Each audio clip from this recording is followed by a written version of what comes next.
శ్రీ శ్రవణ ఛానల్‌కి చిన్నారులందరికీ, శ్రోతలందరికీ కూడాను మరొక్కసారి స్వాగతం. ఈరోజు మనం 32 శ్లోకాన్ని చెప్పుకోబోతున్నాం. ఈ 32 శ్లోకం చాలా గొప్పది అంటూ పెద్దలందరూ గూడాను చెప్తూ ఉంటారనమాట.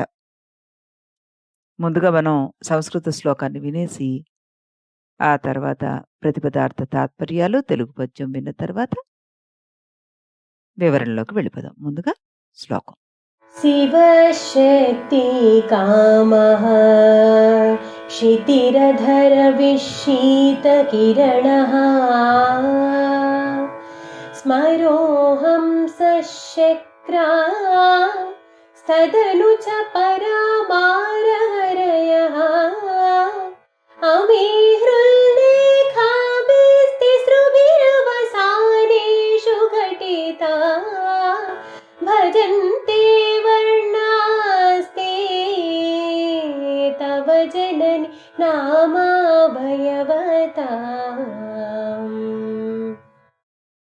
చక్కగా పాడి వినిపించింది మనకి హరిచందన.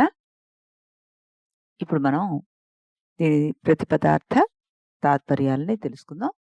జనని ఓ శ్రీమాత, శివః కకారము, శక్తిః ఏకారము, కామః ఈకారము, క్షితిః లకారము, అథ పిమ్మట, రవిః సూర్యుడు, శీతకిరణః సకారము చంద్రుడనమాట, స్మరః కకారము, హంసః హకారము, శక్రః లకారము, తత్ ప్లస్ అను వాటికి అనుగుణంగా చ మరియు పరా సకారము, మార కకారము, హరయ లకారము, అమి ఈ వర్ణాహ అక్షరములు, త్రిస్రుభిః మూడు అయిన, హృత్లేఖాభిః హ్రీంకారముల చేత, అవసానేషు చివర్ల యందు ఘటిత కూర్పబడినవైన, తవ నీ యొక్క నామానికి, అవయవతాం అంగములుగా, భజంతే పొందుతున్నాయి అంటారు.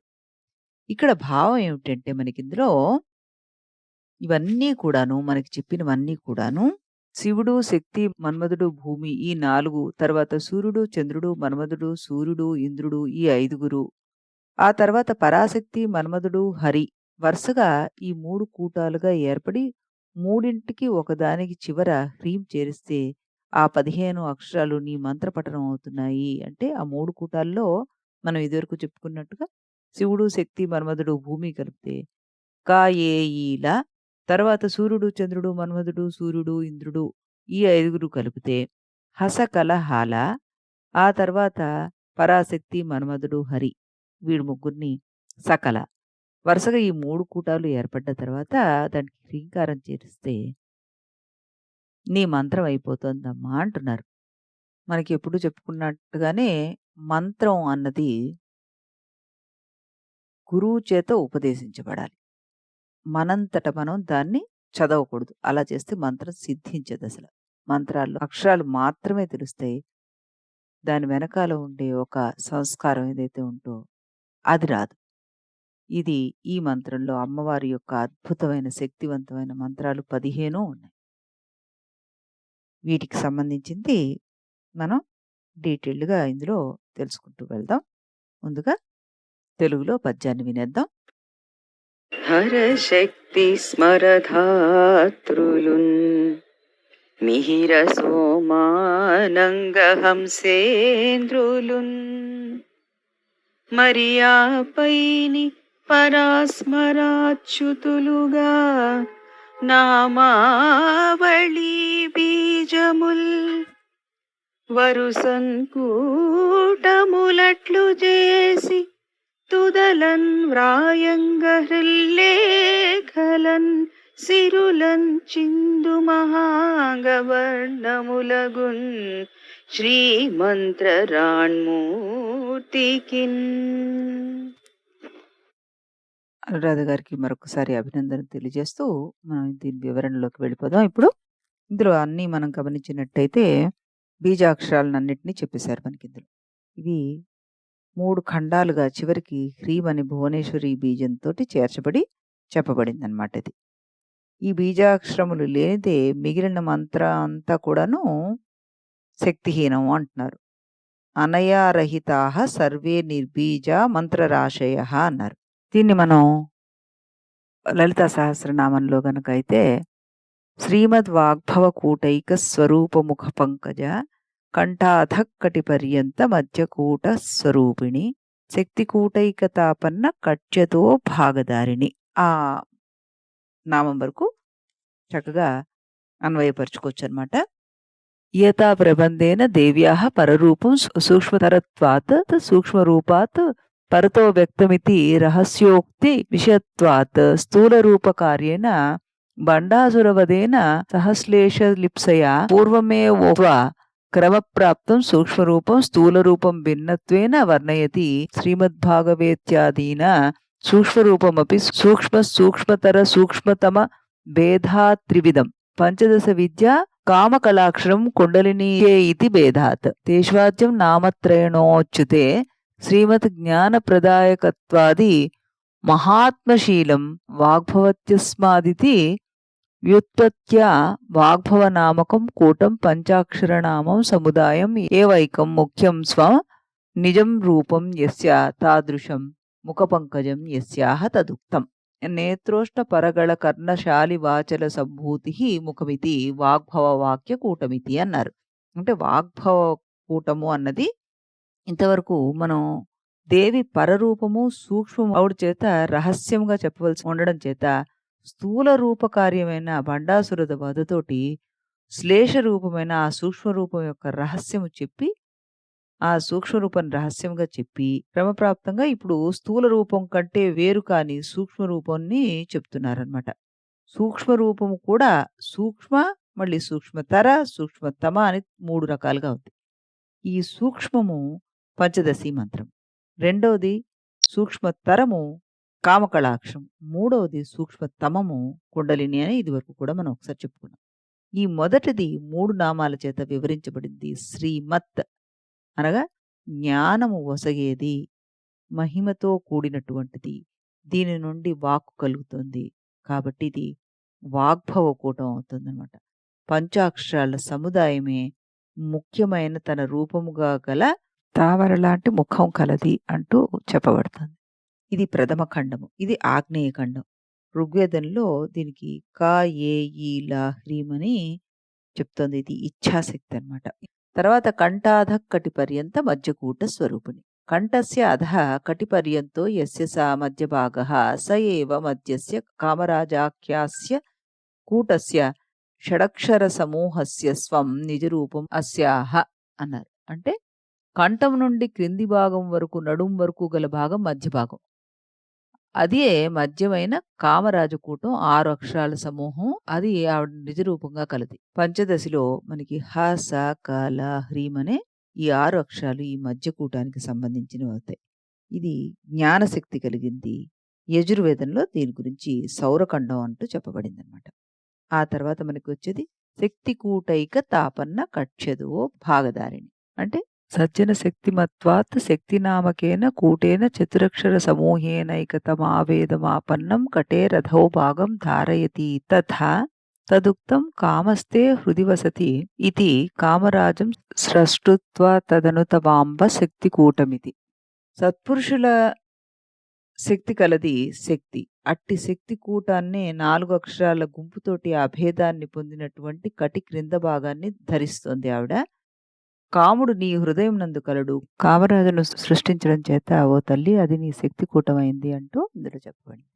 అంటే పంచదశలో చివరి 4 అక్షరాలు సకల హ్రీం, ఇది శక్తి కూటం కింద వస్తుంది మనకి. తృతీయ ఖండంలో చెప్పబడుతుంది. ఇది సోమఖండం. ఇది సామవేదంలో మనకి చెప్పబడింది. క్రియాశక్తి కలది అన్నది ఇక్కడ మనకి అక్కడ మొదట ఇచ్ఛాశక్తి, జ్ఞానశక్తి, ఇది క్రియాశక్తి. 3 ఖండాల మధ్యన మనకి రుద్ర గ్రంథి, విష్ణు గ్రంథి, బ్రహ్మ గ్రంథులు ఉన్నాయని ఇదివరకు కూడా మనం ఒకసారి చెప్పుకోవడం జరిగింది. ఇంకా ఈ 15 అక్షరాలు గల మంత్రానికి 16వ అక్షరం శ్రీం చేరిస్తేనే శ్రీ విద్యా మంత్రం అవుతుంది అంటూ మనకి చెప్పారు. అలాగే మనకి ఇదివరకు కూడా మనం ఒకసారి చెప్పుకున్నాం. ఏంటివి? 15 అక్షరాలు 15 తిథి దేవతలు, 16వ అక్షరం మహానిత్య అని కూడాను మనం చెప్పుకోవడం జరిగింది. ఈ మంత్రం 2 విధాలుగా చెప్పుకుంటారు. ఆది మంత్రంలో అయితే గనక మనకి పరమేశ్వర వాచకం కింద దీన్ని చెప్తారు. లోపాముద్రా విద్య అని దీన్ని అంటుంటారు. హసకల హ్రీం, హసక హల హ్రీం సకల హ్రీం అంటారు. అదే గనక కాది విద్యా మంత్రం అయితే గనక త్రిపుర సుందరి మంత్రం అంటారు. దీన్ని కామరాజ విద్య అంటారు. కాముడు జపించిన మంత్రము అని అర్థం అనమాట. కయ్యే ఈల హ్రీం హసకల హ్రీం సకల హ్రీం ఈ మంత్రానికి శ్రీం బీజాక్షరం చేరిస్తేనే అది షోడసాక్షరి మంత్రం అవుతుందన్నమాట మనకి. ఈ శ్రీ విద్యా మంత్రం నుండి శ్రీచక్రం ఏర్పడింది అన్నది మనం ఇదివరకు కూడా చెప్పుకున్నాం. దాన్ని ఇప్పుడు టూకి చెప్పేసుకుందాం. శ్రీచక్రంలోని నవావరణలో నవ బీజాల నుండి పుట్టాయని. ఇవి ల స హ ఈ ఏ ర క అర్ధచంద్ర బిందువు. బిందువేమో 9 అక్షరాలు. ల అంటే పృథ్వీ బీజము భూపురము. స అంటే చంద్రబీజము షోడసారము. హ అంటే శివబీజము అష్టదళము. ఈ మాయాబీజము చతుర్దశారము. ఏ శక్తి బీజము బహిర్దశారము. రా అగ్నిబీజము అంతర్దశారము. కకారము మన్మథ బీజము అష్టదళము. 8వది అర్ధచంద్రం ఏదైతే ఉందో అది త్రిగుణాత్మకము. బిందువు పరబ్రహ్మాత్మకము అన్నమాట. అలాగే మనం ఇదివరకు కూడా వీటి వరుస క్రమం చక్రాలు ఎలా వస్తాయి శ్రీచక్రంలో అన్న చెప్పుకున్నాం కదా. త్రైలోక్య మోహన చక్రము, సర్వాస పరిపూరక చక్రము, సర్వ సంక్షోభిణీ చక్రము, సర్వ సౌభాగ్యదాయక చక్రము, సర్వార్థ సాధక చక్రము, సర్వరక్షాకర చక్రము, సర్వరోగహర చక్రము, సర్వసిద్ధిప్రద చక్రము, సర్వానందమయ చక్రము అంటూ చెప్పుకున్నాము. అలాగే వాటందరికీ దేవతలను కూడా మనం చెప్పుకున్నాం. మనం ఇందాక చెప్పుకున్నట్టుగా మొదటి భాగం అన్నది అది జాగ్రత్త అవస్థ, అగ్నికండం అని కూడా మనం చెప్పుకున్నాం. అది తమోగుణ లక్షణం అన్నమాట. రెండవ భాగ లక్షణం సూర్యకండం అని చెప్పుకున్నాం కదా. అంటే అది స్వప్నావస్థ, రజోగుణం చూపిస్తుంది అది మనకి. ఇప్పుడు మూడవ భాగం సోమచంద్రకంఠం. ఇది క్రియాశక్తి అంటే సుషుప్తావస్థ సూచిస్తుంది, సత్వగుణం కలది. ఇక్కడ ఒకటి ఆవిడ ఇచ్ఛ అనగా మన మనసులో పుట్టిన కోరిక, రెండవది జ్ఞానశక్తి, మూడవది క్రియాశక్తి. ఈ రకంగా పనిచేస్తుంది అనమాట. ఆమె శరీరంలో శిరస్సు ఇచ్ఛ, దేహం పై భాగం జ్ఞానం, క్రింది భాగం క్రియ అని చెప్పబడుతుంది. ఈ శక్తుల వల్లనే బ్రహ్మ సృష్టిస్తున్నాడు, విష్ణు స్థితికారుడై పోషిస్తున్నాడు, ఈశ్వరుడు లయకారుడై లయాన్ని చేస్తున్నాడు. ఈ మంత్రాల్లో 3 భాగాలు ఈ 3 శక్తుల్ని తెలియజేస్తున్నాయి. ఇక రెండవది మనకి 3 అవస్థలు. మేలుకొని ఉండడం జాగ్రత్త అవస్థ, నిద్రపోవడం సుషుప్తావస్థ, కలలు కనడం స్వప్నావస్థ. ఈ మంత్రంలో 3 భాగాలు 3 అవస్థల్ని తెలియజేస్తున్నాయి. అలాగే 3 గుణాలు సత్వరజో తమో గుణాన్ని కూడా మనకి తెలియజేస్తున్నాయి. అలాగే వాక్ సంపత్తిని, శక్తిని, మోక్షాన్ని ఇస్తాయని తత్వవేత్తలు మనకి చెప్తున్నారన్నమాట. ఈ రకంగా మనం ఈ శ్లోకాన్ని అన్వయపరుచుకుని అర్థం చేసుకోవచ్చు అనమాట. మంత్రాత్మకమైన దేవికి వాగ్భవ కూటాది త్రయం శరీరం అవుతుంది. స్థూల రూపంలో ముఖాదులు, సూక్ష్మ రూపంలో మంత్ర విభాగం అంటూ మనం గ్రహించాలన్నమాట. ఈ శ్లోకంలో శంకరుల వారు అన్ని బీజాక్షరాన్ని ఇందులో మనకి ఇనుముడింపచేసి ఈ శ్లోకాన్ని ఇచ్చారు కాబట్టి ఈ శ్లోకం చాలా శక్తివంతమైన శ్లోకం అని అంటూ ఉంటారు. ప్రయోగ యంత్రం ఇది కోణద్వయ సంహితంతో ఉంటుంది. ఓం యం ఓం బీజాక్షరయుక్తమైనది అనమాట. ఇది ఎప్పుడు చెప్పినట్టుగానే ఈ యంత్రాన్ని కానీ ఈ బీజాక్షరాలు కానీ మనం ప్రాక్టీస్ చేసుకోకూడదు. దీని వివరణ మనం చాలా టూకీగా చెప్పుకున్నట్టు లెక్క. దీని ఒక్కదానికి కనీసం 1 గంట టైం పడుతుందేమో అనిపిస్తుంది. దీని మొత్తం వివరణ అంతా కూడా చూస్తే మనకి వీలుంటే మనం శ్లోకాలన్నీ అయిపోయిన తర్వాత చివరిలో దీని యొక్క విశ్లేషణ ఎంతమంది మహానుభావులు రాశారో వాళ్ళందరివి కలిపి చెప్పడానికి ప్రయత్నం చేసుకుందాం. మళ్ళీ రేపు ఇంకొక శ్లోకంతో కలుద్దాం. అంతవరకు సెలవు.